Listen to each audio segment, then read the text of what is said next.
Good morning. I am Chris Molinar, and I'm back for podcast episode 2 for eXp Realty Team Sask.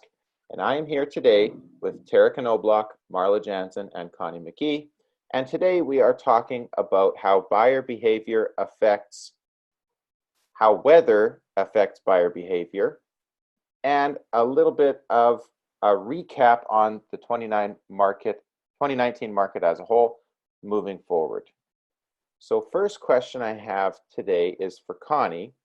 Now, I was reading a report on predictions for Canada's market overall, and they said for other areas, I suppose that as we are in Saskatchewan, we fall into the category of other when people from Canada generally look at us, generally speaking.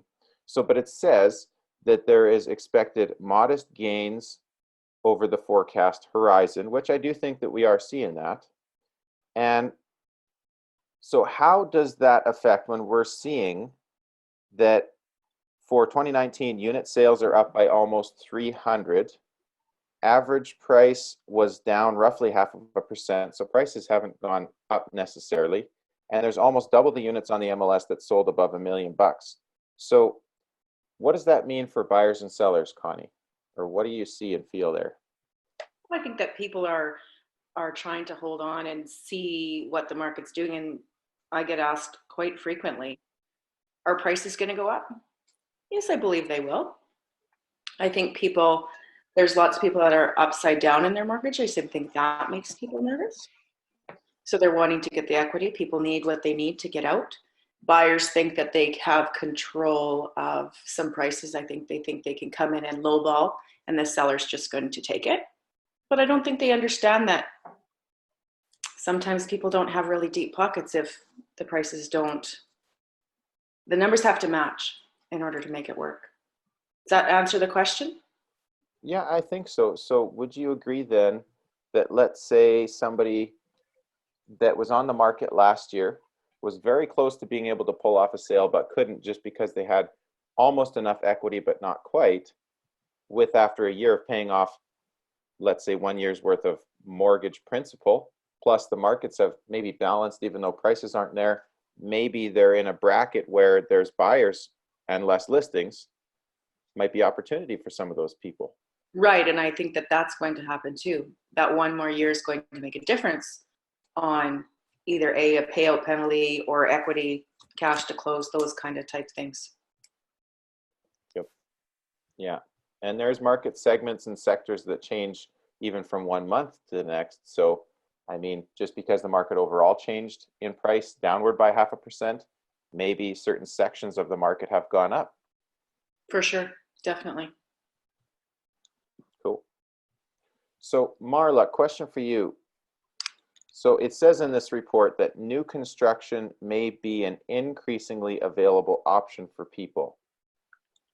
So would you agree in a sense that builders now, because it's sort of balanced, builders still have time to discuss the plans and specifications of the house and take time to be creative in their design, etc., if you're looking at custom, but also with the market balancing out, is there going to be more spec homes on the market? Are builders going to be more confident increasing their inventory in that sense? Like, what are you seeing? What's happening out there in that segment?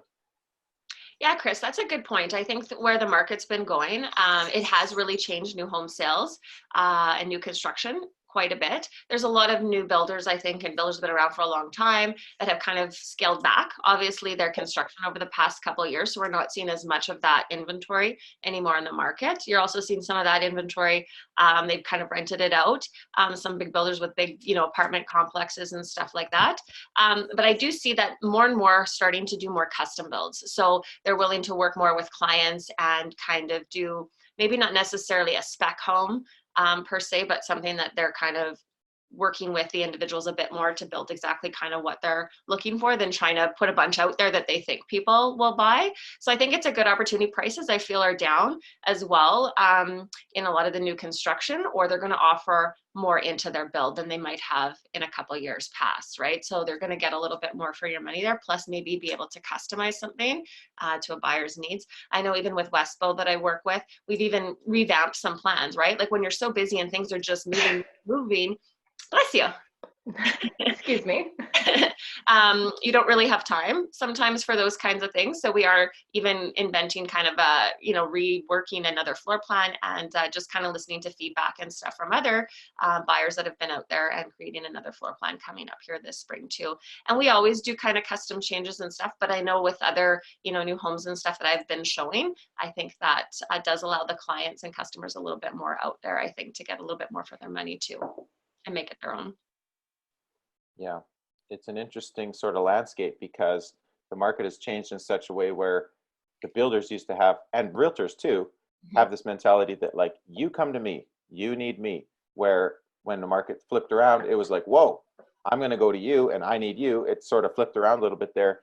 And now that it's balanced, it's kind of like refreshing in a sense where there's the push pull that's a little bit more constant, I guess you could say. But And I think that's the change too. I think before you saw lots of builders just kind of represent themselves, right? A lot of them weren't under contract with any type of real estate company, where most builders right now, even if they're small independents or the big ones, are all working through real estate mostly right now. So I think that shows a big change that's kind of happened in our industry, which I definitely think is a good thing. Even in the past, you'd still work with them, even if your client was, and you represent them and bring them to those new builds too. But that whole concept, I think, has changed quite a bit with the market changing. totally. And so now that, let's say, inventory levels are a little bit lower, depending again on the price bracket, but with that change in market, now obviously depending on your financial situation, but what would you say, Tara, would be your advice to clients? Should they buy first or sell first, or if they're moving up or moving down, depending on their financial situation? What would you recommend for people in this market?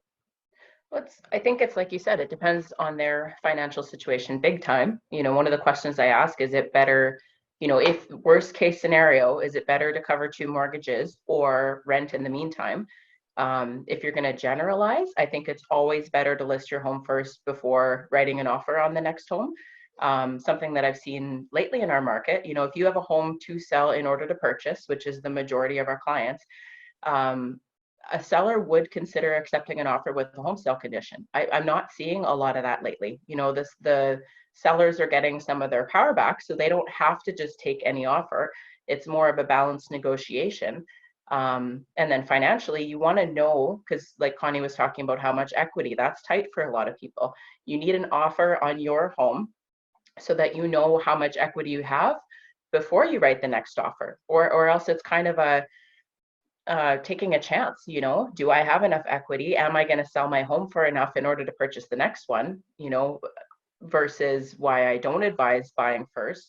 If you write an offer on the home and you really, really like it, and now we have to sell your home in 4 weeks time, that's a push in this market.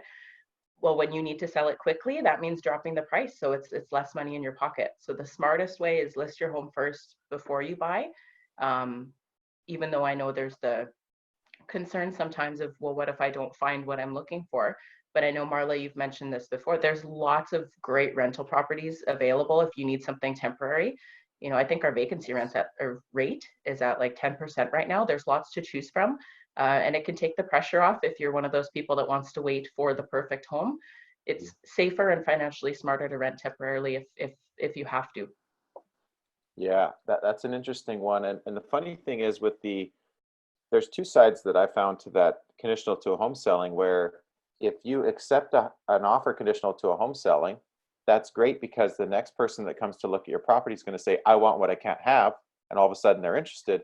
But if that first buyer, who might questionably be qualified for your home, if they don't sell their house first, if they feel that they're under pressure and remove conditions without selling their house because they don't want to lose the house, now you're stuck with a potential financial obligation with somebody that maybe can't close when you have a cash buyer in your back pocket. So that's sort of like a got to look out for those types of things too, which is something that might surprise you.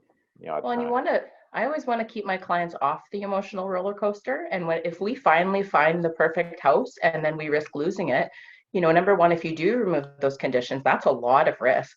It's almost scary risk, in my opinion. It's smarter to lose the home. But that's why you sell your home first. Then when you find the perfect one, you're not going to lose it, because you can't be bumped out by somebody who doesn't have to sell a house because you did it first.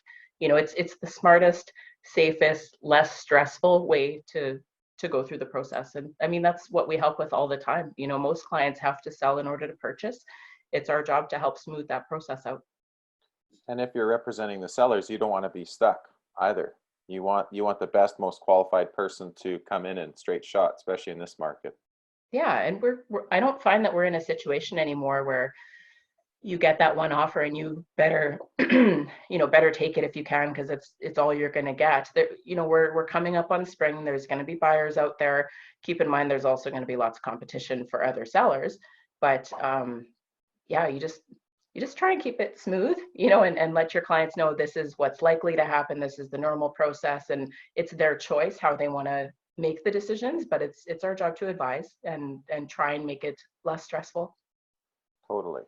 Which I'm glad you kind of brought that up, Tara. So I'm going to ask Connie, with the vacancy rates being where they are, where there's a lot more rental options today, how has that affected the market in a sense where the option of moving twice is a little bit easier because there is nice rental options available, but then also when you're selling a house with a non-conforming basement suite or just a house with a suite, generally speaking, you're not getting the same tenant today that you were before in an average rental house with a suite, are you? So like, what are you seeing with the investors you're working with, and or just the people need to move twice, or anybody? The rental market affects the housing market more than some people take the time to realize, I think.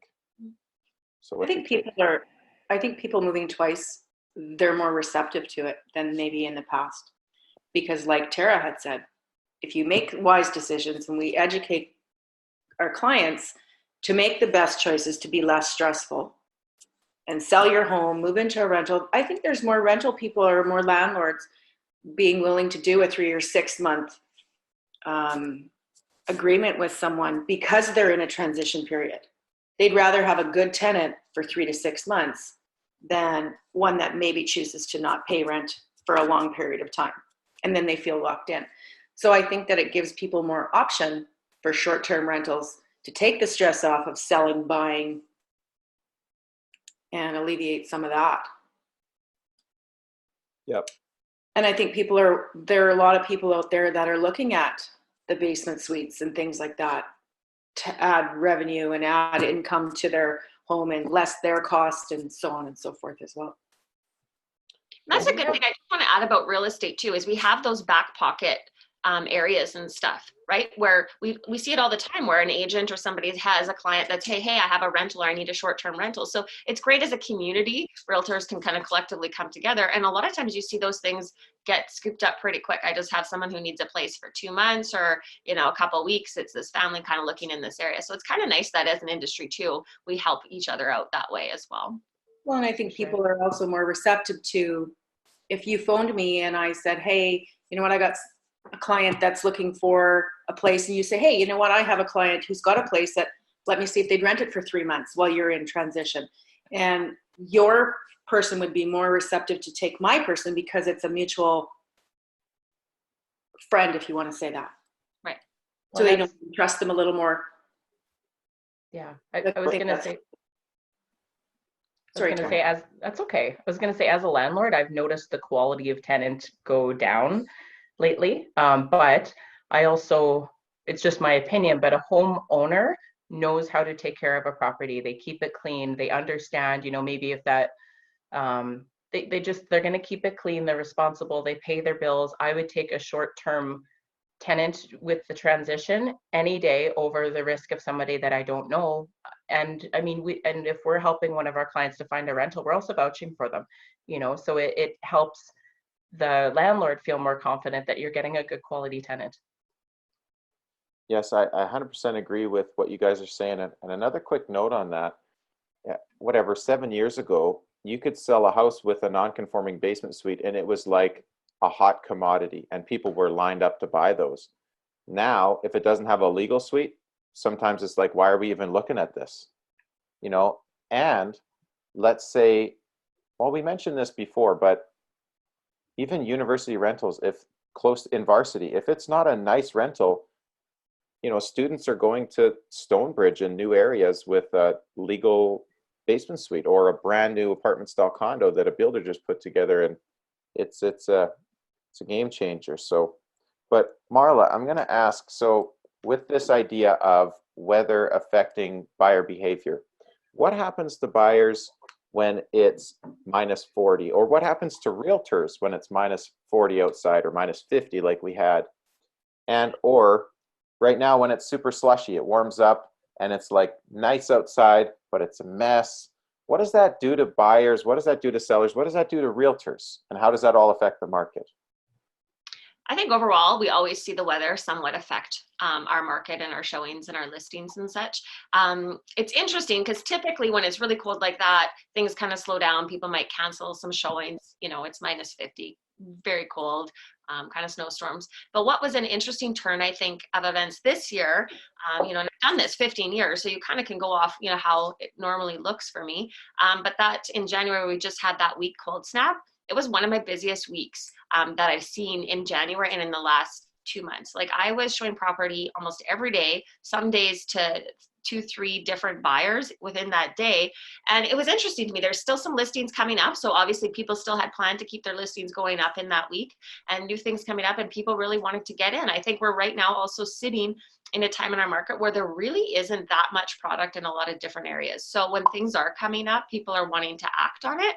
Where typically when it is that cold, realtors, same thing. Well, let's just plan to go out and look, on the weekend then, or wait a couple days. But it seemed like everybody was a lot busier, which I think does come in line with maybe being into a little bit more of a balanced market. It's not like the prices were, really have gone up or really dropped that was happening. It's just kind of, I think, a sign of the times.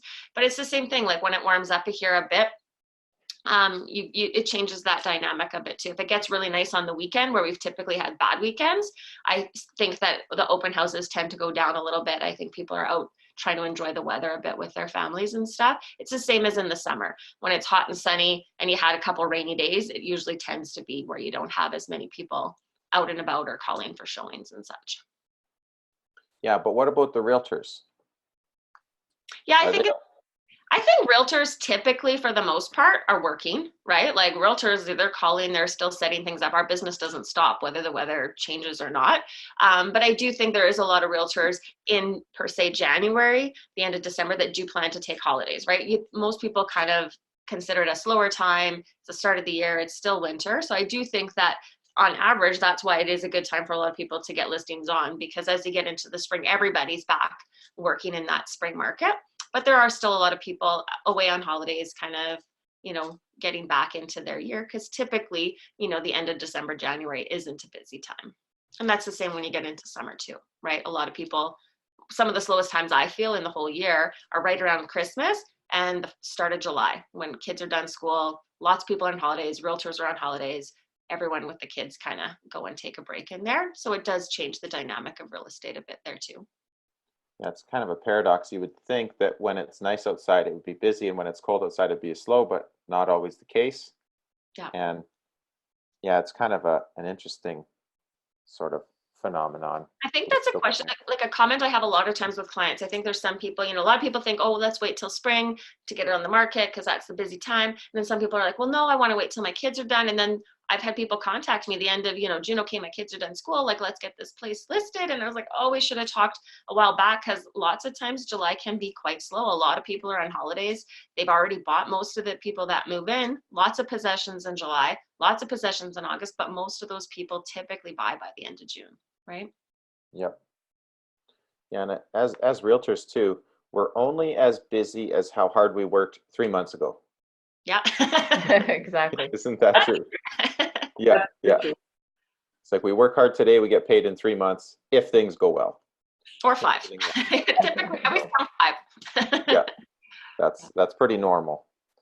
So okay, on that thought though, Tara, what is, in a perfect world, what is the best time of year to sell a house? Well, my favorite is right now, but it really depends on the client. I think, each client is unique as their property, and sometimes playing with the timing can give them an advantage. I know this time of year, you've got a lot of people, saying, oh, spring starts March 1st, or, I always say when the snow melts, that's go time for busy season. But we also sell a lot of houses in the off season or the slow season, if that's what you want to call it. So I see a lot of listings hitting the market right now. And I think those are excellent because, like Marla said, there's not a lot of inventory compared to what we've seen lately. Which means for sellers, there's not a lot of competition. I know one example I could use, say you have a fully developed bungalow in Stonebridge. If you list right now, you're the only one, maybe there's one other, come April 1st, there's 17. That can help you sell your home faster for more money, maybe less conditions. Like there might, buyers are looking at all times of year, but I think it depends on, the person's situation. Maybe you're expecting a baby, so you do not want to move until this month and we can work the timeline backwards, or I really want to move during the summer, or you know what, we're gone during the summer, so why don't we have it listed at that time, we won't even be home. If you have a conversation with your realtor, you can figure out what works best, and we can give you some realistic timelines to try and get you to where you want to be when you want to be there. But I mean, if the timeline doesn't matter to you, then we can talk strategy and try and, make the process smoother, get a little more cash in your pocket. It's really up to the seller's situation. I just want to Yes. add on there, sorry. I think that's what's so important. And sometimes people don't, they all of a sudden call us, okay, now I'm ready. And then they call their realtor. I do think like it's so important to build those relationships and kind of be in touch, because that's part of our job. And that's what we love to do too, is build those relationships and be able to offer that advice and look at them and their situation and what works best, and then kind of keep them in the loop back and forth between that, client's realtor relationship.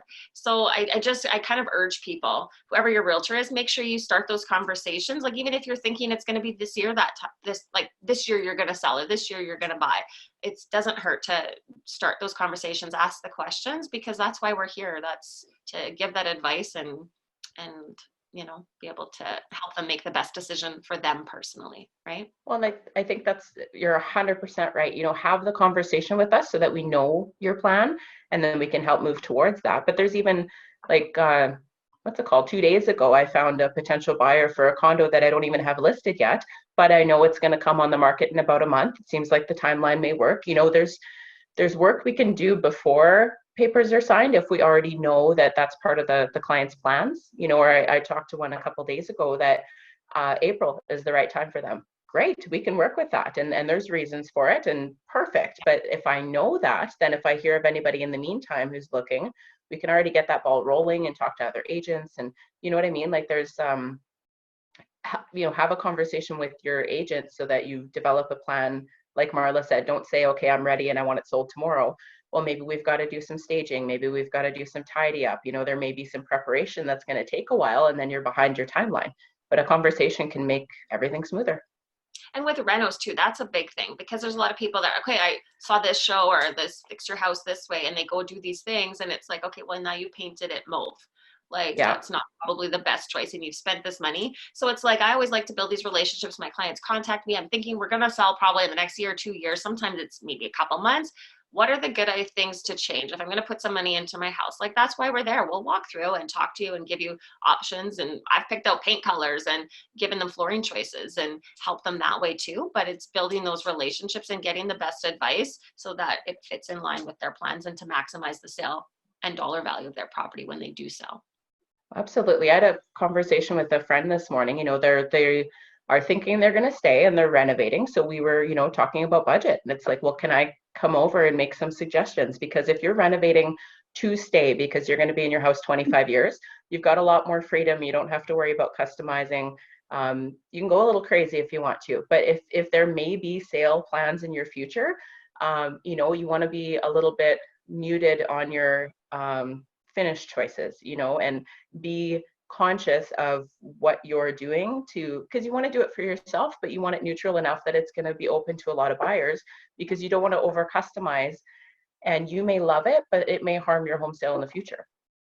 Exactly. Yeah. Well, there'll be another you that loves it. It's just, when will they come? Right. Yeah, you've limited that buyer pool. And I like this conversation because there's another sort of factor that happens, because Tara had mentioned that because that's today's market, inventory levels are slightly lower. And I don't know if this is temporary or if this is the new normal, but when inventory levels are normal, for example, I've got 5, 6 active buyers right now that don't have product available for them. So with that being the case, if there's somebody talking about potential inventory coming, like, how soon? When? What price range? Tell me now. Which we haven't experienced that in a long time. But the interesting part about the shift in the market is that now it's that much more important for us as realtors to educate our clients and work harder to do so ahead of the ball game, because the expectations of, as an example, the buyers are of yesterday's market, because yesterday's market is to the advantage of the buyer. Sellers are quick to adopt the new philosophies because it's to the advantage of the seller. And now there's a gap.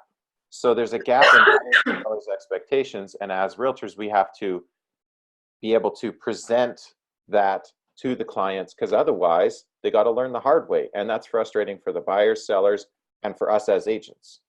You know, you show them the one property because there's not a ton of inventory, and they're like, I'm going to wait about it, or I'm going to lowball it, and they lose it. And they might not see another house like that for 3 months, and now their sort of timeline is thrown way off whack. So as an example, I thought that was a notable mention. And a segue into my final question. Actually, I have one more thought. We talked about the off season. And I think for realtors, it's kind of like athletes. I mean, this is just a game, right? Selling houses. And it's an important game, no doubt. But I think athletes are made in the off season, but realtors are made in the off season. If you really work super hard, you work your back off in wintertime, you're going to get paid all the way through spring and summer and fall. So that's my 2 cents on that. But I want to ask you guys, because last time I'd asked the question, what's your favorite thing about Saskatchewan? And you all said the Saskatchewan people. So I'm going to ask Connie first, what is your favorite thing about Saskatchewan people? Why is that? Because they're super friendly.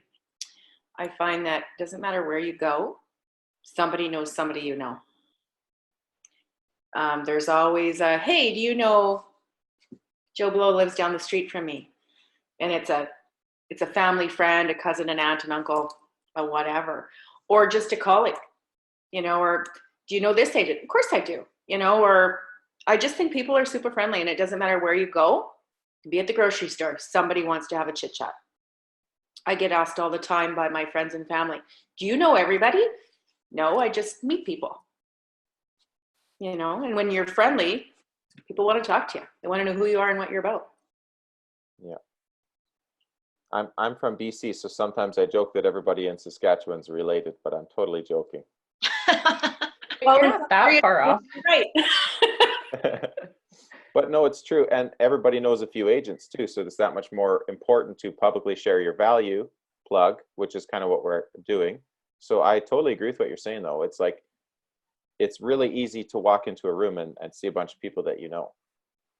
And if you don't know them, you probably have a mutual friend in common. Yes. Is it called 5 degrees of separation? It must be like 3 here. Yeah, Half a degree. yeah. There's always, talk to somebody for 20 minutes. You will know somebody that they know. I guarantee it. Exactly. Yeah. Yeah. So, Marla, what's your favorite thing about Saskatchewan people? That would be the same thing. Like I grew up in Manitoba, lived on Vancouver Island, lived in Calgary. And for me, that was my big thing about staying here. I've just met so many amazing people. I think they're just genuine, hardworking, caring, loving, happy, friendly people. I've just networked myself such a great group of people and friends that I now consider family. And even with clients, it's like, as you get to know people, I have all this huge friendship circle, because you can't help but create these like kind of long lasting friendships with different people that you do business with. And really, even when I travel, go on holidays, you kind of start chit chatting or talking with someone. It turns out they're probably from Saskatchewan, live there now, or originally were from there. I don't know. It's the same thing. They're just a really great group of people. Yes, that's funny. That's super funny. Tara, what is your favorite thing about Saskatchewan people? Well, I'm born and raised Saskatoon, so of course I'm a little bit biased, but it's what both Connie and Marla said. It's the people, the friendliness. You know, I find people in Saskatoon to be very down to earth and genuine. You know, there's not these big egos or showiness.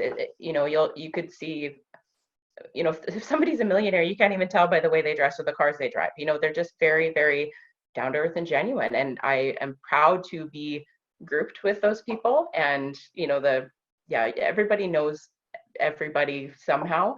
I like that when I go to the grocery store, I can have a chit chat because they'll talk to me. I don't feel that way when I travel to different places, unless you're also talking to other travelers. But I think we've got a really interesting, diverse community here, and I love it. It feels, at least in Saskatoon, it feels like not a big city. It feels like a really big town, you know, because you are going to run into people that you know, and you get to be friends with other parents on your kids' sports team, for example. That's a big thing. You know, there's lots of socializing, conversations, and people care about other people, especially when it hits -50. You know, other people will help you out to get your car going, and we help each other out a lot. It's a good feeling. Yeah. Yeah, and I have to agree with what you guys are all saying. And so, you know, being from BC, moving out here, first thing I thought of is like, why is everybody talking about the Rough Riders on the radio? Like, you can't get away from this Rough Rider thing. I'm like, in BC, the CFL, we don't even talk about it. We're like, is that a thing? Apparently it's a thing. And then around here, now, like my wife and I, we travel like overseas all the time, and we'll be halfway around the world and we'll see down the street some dude with a Rough Rider hat on. And it's like, people from Saskatchewan We're cannot proud. leave Saskatchewan And without probably repping friendly too. Saskatchewan. Right? Is it a bunny hug with Rough Rider stuff on it? Yeah, or a bunny hug, or there's a Rough Rider game on, and every person that's ever known of Saskatchewan, been there, has something green on in this bar in the middle of nowhere watching the game. And so it's just, but that culture is definitely contagious to the point where I will not claim to be a Rider fan, but I am a fan of the Rider fans. So if I Rider watch the Nation. games, I'm cheering for the fans. I agree. I haven't converted yet. Even if you don't understand football, go to a game. Rider Nation is a lot of fun. Yeah. Just the people. Yeah. But then again, it's just Saskatchewan people being Saskatchewan people. That's exactly what it is. I think that the whole Rider Nation, when you go and everybody embraces the Rider, it's kind of what Saskatchewan people are about, right? It is that fun time, that camaraderie, that supporting each other. It kind of sums up, I think, really truly what Saskatchewan people are like and all about. And I think that trickles down to the Blades and to the Rush games. Mm-hmm. Like, look at the support over the Rush games, even just being a brand new sport, a brand new team here, and you know how much support they've gotten. And now the Rattlers are starting up the basketball team, and the amount of support there too. It's great. I just feel like Saskatchewan, it's just the people. They just want to go and support and each other and the communities, right? Yeah, but it's got to be green, otherwise it won't work. I know, I always get this because my family's all Bomber fans typically, right? So I'm from Winnipeg, so we get that rivalry, the Bombers Rider. But I'm a Rider fan now, so I get kind of teased. There you go. That's awesome. Well, we'll leave on that note. And I know that when I first moved here, everybody was like this, enjoying in this pain of mutual suffering and -40. And I kept complaining about how cold it was. And everybody's like, oh, you just wait. And then it would get 10 degrees colder. And they say, oh, you just wait. Welcome to Saskatchewan. So let's leave on that note then. Welcome to Saskatchewan. It's warmed up a little bit. So what the heck? It's a little slushy out there. And I'm looking forward to the next -40 spell. Alrighty, Chris. I know. Yeah. Well, we stayed, right? Like you stayed. So that says something too. I stayed. Mm-hmm. Exactly right. Yep. Awesome. Good Well, stuff. thanks for tuning in. Thanks for the meeting, Chris, Connie, Tara.